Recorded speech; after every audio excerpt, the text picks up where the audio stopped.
pertanyaan pentingnya ialah, kenapa Yesus lahir, tapi orang pertama yang dengar berita itu para gembala?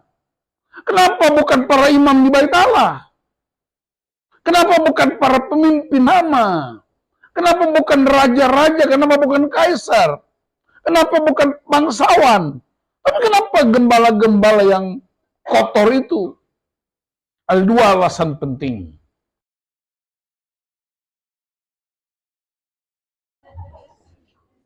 Shalom semuanya. Injil menurut Bapak Lukas. Ada Bapak Lukas di sini? Lukas itu orang Rote. Tema yang ditetapkan oleh Persekutuan Gereja-Gereja Indonesia dan Konferensi Wadah Gereja Indonesia, yaitu Lukas pasal 2 ayat 15. Setelah malaikat-malaikat itu meninggalkan mereka dan kembali ke surga, gembala-gembala itu berkata seorang kepada yang lain, "Marilah sekarang kita pergi ke Bethlehem untuk melihat apa yang terjadi di sana, seperti yang diberitahukan Tuhan kepada kita." Yang percaya bilang amin. Amin. Bapak Ibu dan para dosen, para mahasiswa, Ibu Gembala, Pak Rektor ada gak? Pak Rektor, semuanya. Marilah sekarang kita pergi ke Bethlehem. Adalah respons para gembala terhadap pernyataan para malaikat.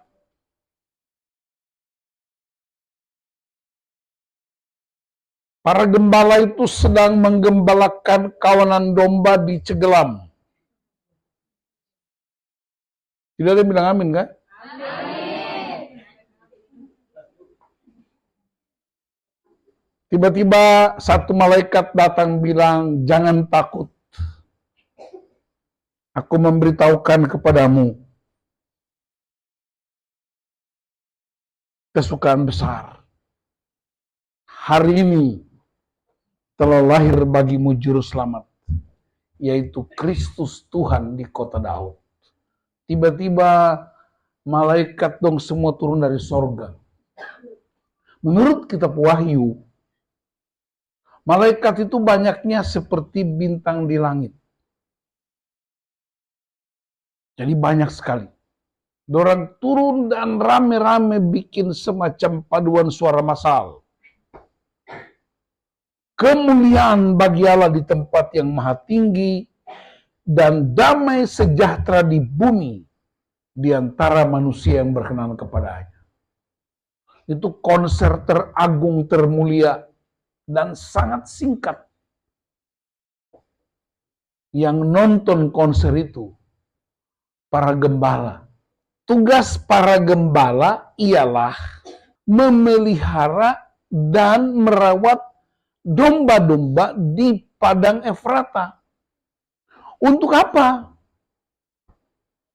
Salah satu upacara penting di Bait Allah ialah mempersembahkan kurban kepada Allah.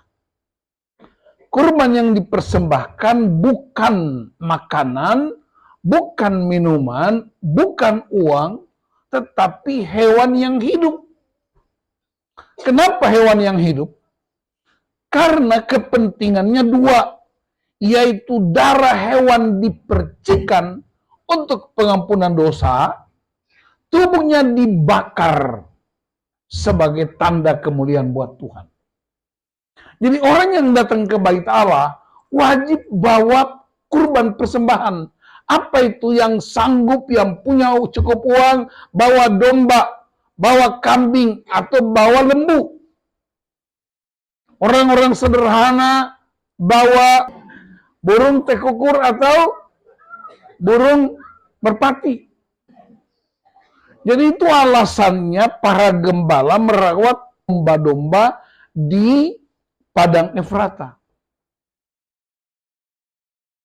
Dan kepentingannya hanya kerja.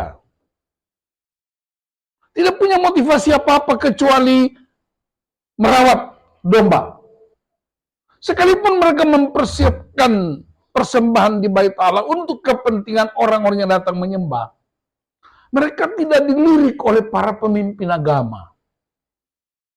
Mereka tidak dipedulikan oleh para imam di Bait Allah. Para imam lebih peduli dengan domba-domba yang dipersembahkan. Gembala tidak dihitung. Dan saya percaya itulah alasan pertama mengapa Tuhan kirim malaikat untuk melawat mereka. Orang-orang yang dianggap hina, orang-orang yang dianggap kotor, najis, tidak taat hukum. Karena menurut hukum Taurat orang makan harus cuci tangan. Sementara para gembala di padang Efrata, kapan mau cuci tangan? Tidur di dalam gua. Seringkali mereka bisa ribut gara-gara rumput domba.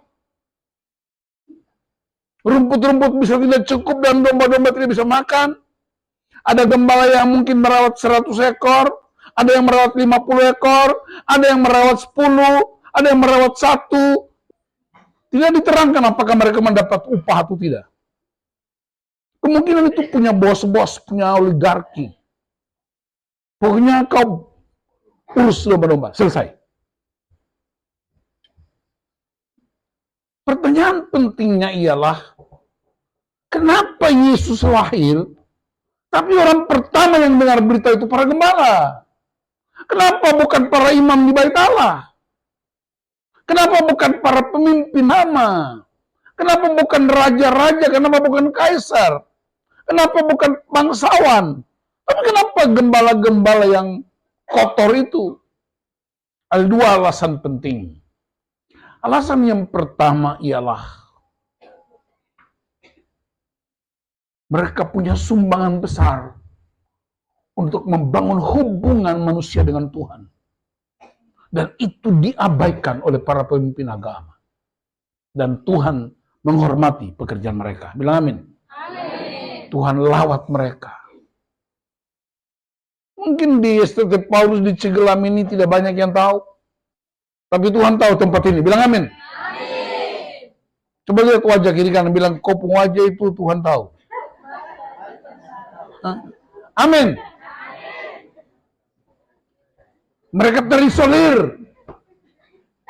Tidak dihitung. Diabaikan. Lolos dari liputan media massa. Tapi surga tahu. Dia turun ke padang Efrata. Saya rasa itu padang Efrata itu di Cigelamin. Amin terus. Itu alasan pertama. Alasan kedua, ingat, hewan itu dipersembahkan di Bait Allah. Tanda penghapusan dosa, tanda penyembahan kepada Allah.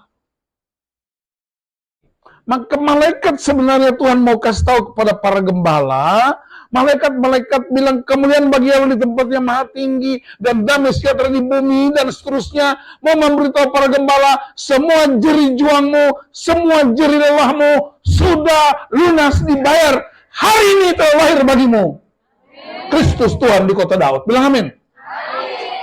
Gembala kagum dengan berita itu. Semua jerih lelahmu. Mungkin tidak dianggap oleh pemimpin-pemimpin agama. Tapi Tuhan memperhitungkannya. Hari ini selesai. Jerih juangmu, aku ditebus. Sudah selesai. Bukan lagi domba yang diperlukan. Tapi anak domba Allah yang sesungguhnya. Dia sudah lahir. Wih, itu waktu orang dengar berita itu. Langsung satu gembala dari Rote dia menyanyi. Yesus malole. Musik. Malole. Malole. Mewah.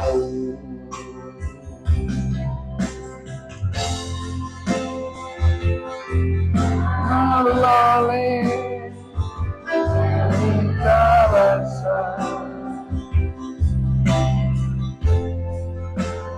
tak bisa balas. Yesus susue, Yesus malole,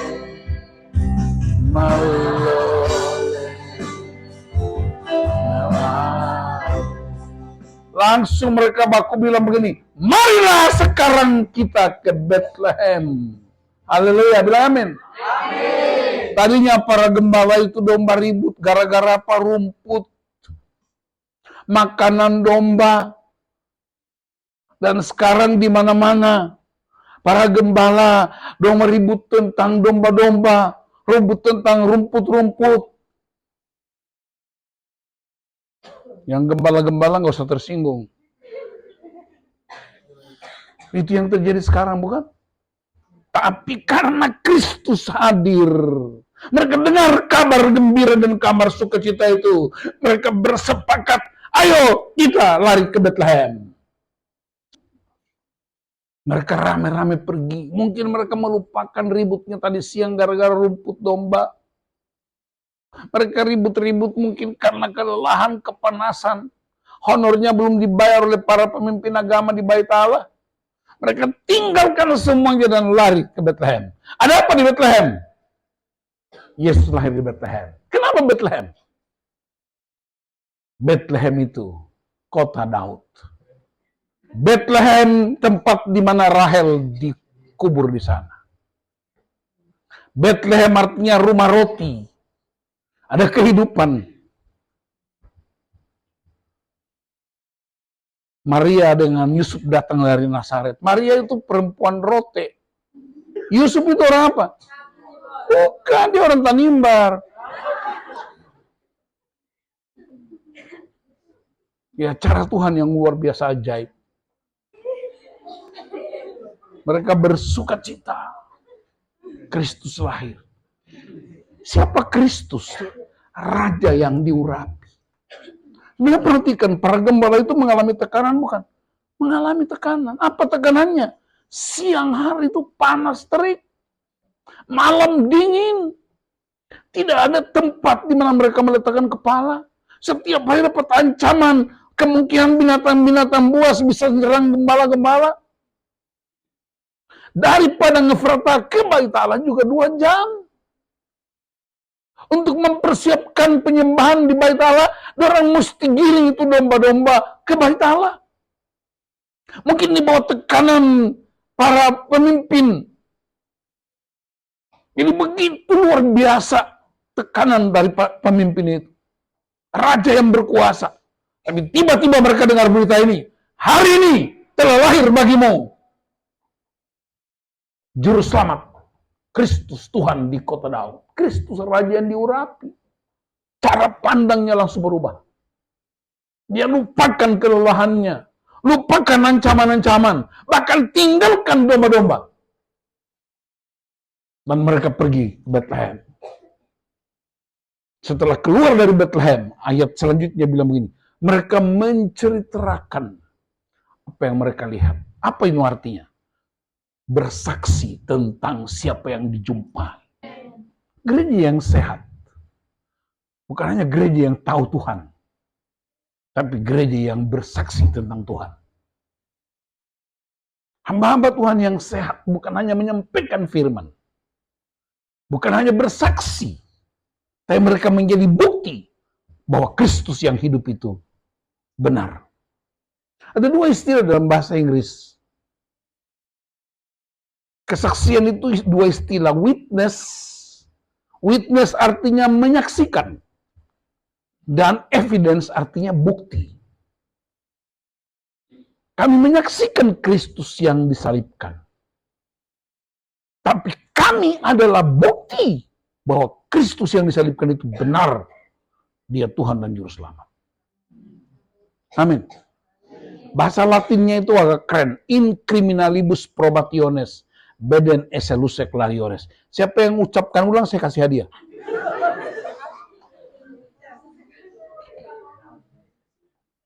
Artinya apa? Bukti harus lebih terang dari cahaya matahari. Berarti kekristenan kita bukan hanya menyaksikan Kristus, tapi kita menjadi bukti bahwa Kristus yang kita sembah itu hidup dan berkuasa. Bilang amin. Ketika Yohanes dan Petrus, waktu mereka sidang di pengadilan agama, Kisah Rasul 4, para pemimpin agama tanya, siapakah yang kamu beritakan? Kami beritakan Kristus yang tersalib itu. Mana dia? Kami adalah buktinya. Jadi kekristenan yang sehat adalah kekristenan yang tidak hanya menceritakan Kristus, tapi menjadi bukti bahwa Kristus itu hidup dan berkuasa. Satu lagi peristiwa yang menarik di situ. Maria. Maria itu kalau orang Ambon panggilnya Mary. Orang Sorong panggilnya Mama Mia. Orang Rote bilang apa? Mama Mary. Mary itu dia masih gadis. Tiba-tiba malaikat bilang, kau hamil. Wih, saya belum bersuami. Tidak usah takut, itu dari pekerjaan Roh Kudus. Langsung Nona Mary bilang, Yesus malole,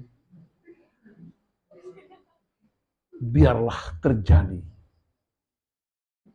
Lihat, apa beritanya? Kandungan perempuan dipinjam Tuhan untuk menyelamatkan dunia. Makanya pria-pria, halo pria-pria? Mana pria-pria berlambaikan tangan? Jongkok sembarangan dengan perempuan. Oh iya, saya serius. Karena kandungan perempuan Tuhan pinjam untuk selamatkan dunia. Perempuan begitu mulia. Mungkin nanti kamu tidak lagi melahirkan Yesus karena Yesus cuma satu. Tapi kandungan dari kandungan kalian lahir generasi yang menyelamatkan generasi mereka di zaman mereka. Karena apa? Dia takut Tuhan. Mempersembahkan hidupnya buat Tuhan. Jadi perhatikan, ada satu nenek tua di situ yang sudah lagi hamil. Dia udah tua, Elizabeth, hamil. Nenek-nenek ini manis weh. Coba kalau tiba-tiba ada nenek satu di Cigelam dia hamil. Kira-kira heboh kah tidak? Wih. Untung waktu itu tidak ada handphone Kalau tidak Elizabeth, Elizabeth itu saya rasa dia orang sabu itu.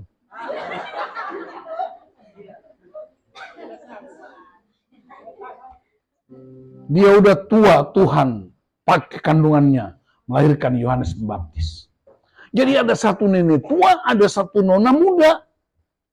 Dan dua tuh kalau baku dapat, dia menyanyi lagu Mamere, putar ke kiri. Nenek dan nona putar ke kanan. Sukacita luar biasa.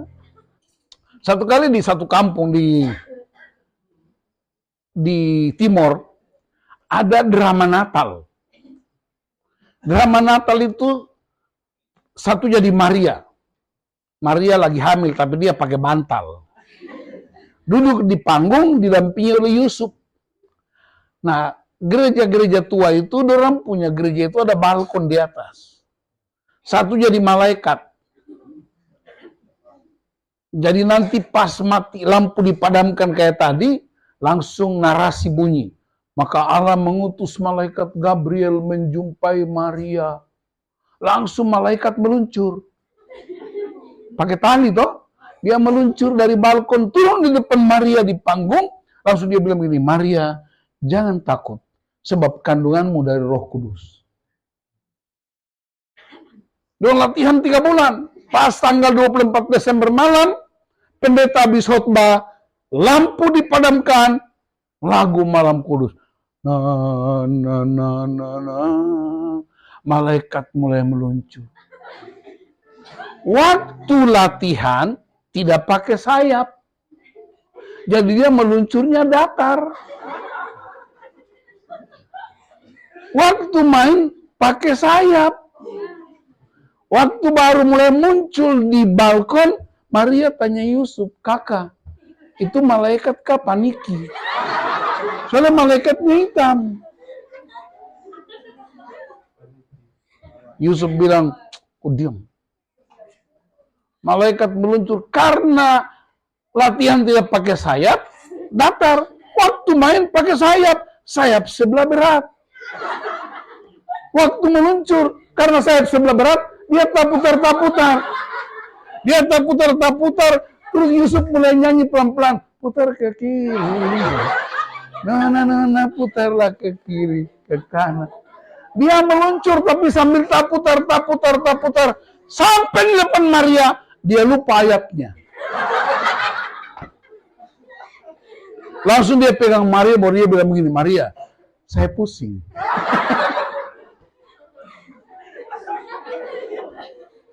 Jadi kata orang ini ya, kekristenan kita itu penuh dengan sandiwara. Iya. Semuanya sandiwara. Drama terus. Padahal Yesus itu lahir 2000 tahun lalu. Kalau pakai usia manusia, dia udah umur berapa itu? Kita ini masih rayakan Yesus itu lahir di kandang yang hina, yang bayi mungil. Yesus itu raja di atas segala raja. Dia udah berkuasa di surga sana. Kenapa kok masih anggap dia sebagai bayi? Kekristenan kita itu nggak ada kemajuan dari dulu sampai sekarang. Yesus bayi terus. Dia raja. Amin. Dia raja di atas segala raja. Rayakan dia sebagai raja artinya apa? Anda mesti taat pada perintahnya. Dia bukan lagi bayi mungil di Bethlehem. Itu kan peristiwa 2000 tahun lalu. Kekristenan kita itu kekristenan yang tidak ada kemajuan. Masa Yesus bayi terus? Dia raja. Dia penguasa tunggal. Amin. Kita tidak lagi merayakan Yesus yang bayi Natal itu. Kita rayakan hidup kita. Apakah kita taat pada otoritas firman Tuhan? Apakah kita mau belajar untuk sungguh-sungguh percaya bahwa dia penguasa tunggal atas hidup kita? Dia carut-marut dunia politik, dunia ekonomi, bangsa kita, mungkin saudara di kampus ini, apalagi orang kan tidak boleh pakai handphone selama 1 minggu, toh? Betul? Ya itu ada gunanya. Tidak pakai handphone 1 minggu supaya konsentrasi belajar. Begitu 1 kali pakai langsung meledak. Saya juga setuju itu, mahasiswa nggak usah pakai handphone. Oh, orang tua ada setengah mati cari uang baru habis pulsa saja. Jadi mungkin Anda kurang begitu mengikuti perkembangan di Indonesia ini. Mungkin juga ikuti, tapi sedang terjadi kekacauan, terutama karakter para pemimpin. Dan saya berdoa supaya dari cenggelam ini lahir pemimpin-pemimpin yang takut akan Tuhan. Lihat, hidup kita, kekristenan kita, sandiwara terus. Udah waktunya untuk kita bikin keputusan yang berbeda. Yesus bukan lagi bayi, tapi dia raja. Raja yang berkuasa. Kalau Anda anggap dia raja, jadi Tuhan, maka Anda akan taat kepada perintahnya. Tapi kalau dia hanya bayi, maka Anda akan simpati dengan dia. Bayi tidak bisa urus dirinya. Bayi bergantung sepenuhnya kepada orang tuanya. Bayi bergantung pada ibunya. Bayi bergantung kepada ayahnya. Dia tidak bisa bikin apa-apa. Apa buktinya? Waktu dia lahir, mesti pakai kekuatan lain untuk memberitahu. Malaikat turun dari surga untuk memberitahu. Karena dia nggak bisa beritahu siapa dirinya. Dia bayi kan? Orang majus mesti berjalan jauh untuk kasih tahu raja itu lahir. Karena dia bayi. Tapi lihat, kalau kita sekarang tidak perlu ada bintang. Karena dia raja di atas segala raja. Maka kita mesti taat pada perintahnya. Amin. Khususnya para mahasiswa. Taat pada perintah Tuhan artinya apa? sungguh-sungguh belajar. Hormati pekerjaan orang tuamu. Orang tuamu mungkin tidak pakai handphone. Orang tuamu di kampung sana mungkin dia sepatunya cuma satu. Atau bahkan nggak pakai sepatu. Mama itu cuma pakai kain sarung. Makan sirip pinang. Dia bibir merah bukan karena lipstik. Sirip pinang. Mama makan satu kali, satu hari. Karena dia tabung untuk kirim buat anaknya menyelesaikan sekolahnya. Hormatilah. Bagaimana caranya? Belajar sungguh-sungguh. Taat pada pemimpin-pemimpin di kampus ini. Dan Anda akan keluar. Prosesnya membentuk kita. Kan kayak dunia ini tidak berproses apa-apa tuh jadi aja. Kita harus jadi pemimpin-pemimpin yang diproses di padang Efrata, yaitu Cigelam. Anda tidak bisa ke Bethlehem karena biaya mahal. Tarik Bethlehem ke kampus ini. Di situ ada Tuhan lahir dan dia berkuasa. Tarik Bethlehem ke kamar tidurmu. Tarik Bethlehem ke ruang-ruang private kita. Tarik Bethlehem ke mobil kita. Sebab di Bethlehem itu ada kuasa yang luar biasa. Dan orang bersedia tinggalkan semuanya untuk berjumpa dengan dia. Wow. Yusuf punya cita-cita membangun keluarga yang luar biasa. Cinta mati sama Maria. Tiba-tiba jalan di Maria dia nggak boleh bikin apa-apa. Cium juga tidak boleh. Kekudusan dipelihara. Yusuf pelihara kekudusannya.